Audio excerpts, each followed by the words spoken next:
Good evening. অনেক দিন পর আজকে আর একবার তোমাদের সঙ্গে কথা বলতে, ক্ষমা চাইতে, ক্ষমা চাই বলবো তার কারণ হলো 5টা মাস ডিসঅ্যাপিয়ার হয়ে থাকাটা কোনো সাধারণ কথা না, বিনা অনুমতিতে, উইদাউট এনি ইনফরমেশন। এটা ঠিক কথা ছিল না, এমন কথাও আমি বলিনি যেরকম সাটন আসবো আবার সাটন কোনো খবর দেব না, চলে যাব, একটা লম্বা বিরতি টানবো। বিরতি তো কেন বিরতি, একটা অনেক বড় প্রশ্ন নিয়েই সবকিছু যে হবে এটা আমি জানতাম।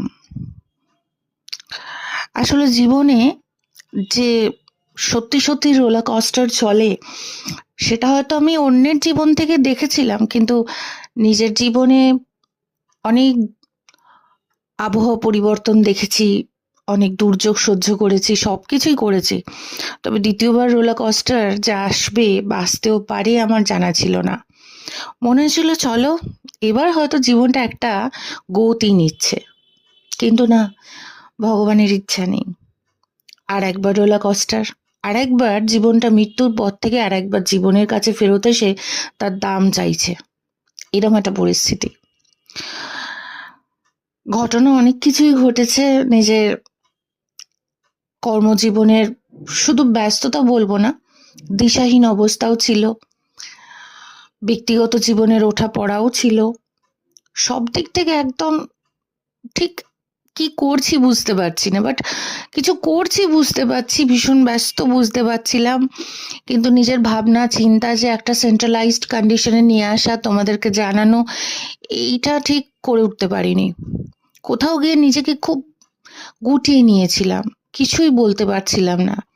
কিন্তু এখন মনে হচ্ছে যে না, এই 5টা মাসে হয়তো আমি সবকিছু সামাল দিতে বা লাইফটাকে একটা স্টেবল প্ল্যাটফর্মে আনতে চেষ্টা করেছি, হয়তো এসেওছে খানিকটা, কিন্তু তোমাদের ছেড়ে থাকা বা তোমাদেরকে ইনফরমেশন না দেওয়াটা একটা অনেক বড় ভুল, অনেক বড় ভুল।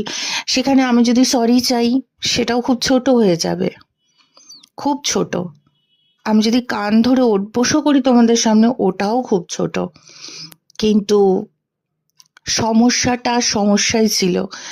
তাই কিছু না বলে শুধু অনুরোধ করব যে এতটা রাস্তা যখন আমার সঙ্গে হাঁটছেন সবাই, আমিও তোমাদের হাত ধরেই ফেলেছি আলটিমেটলি, তো আর একটা সুযোগ আমাকে দেয়া হোক, বা আমার প্রতি একটু একটু নরম রাখুন মনটা, কারণ আমি সত্যি পারিনি চলতি অবস্থার সাথে নিজেকে স্টেবল করে তোমাদের সামনে আসতে।